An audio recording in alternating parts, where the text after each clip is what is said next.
صلو علی الحبیب صلی اللہ تعالی علی محمد۔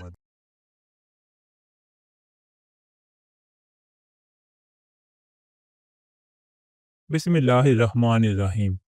نبی کریم صلی اللہ علیہ وآلہ وسلم کا ارشاد ہے کہ تمام اعمال کا دار و مدار نیت پر ہے، اور ہر عمل کا نتیجہ ہر انسان کو اس کی نیت کے مطابق ہی ملے گا۔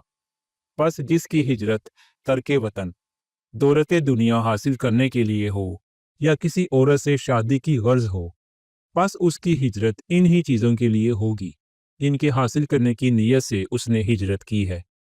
صحیح بخاری حدیث نمبر 1۔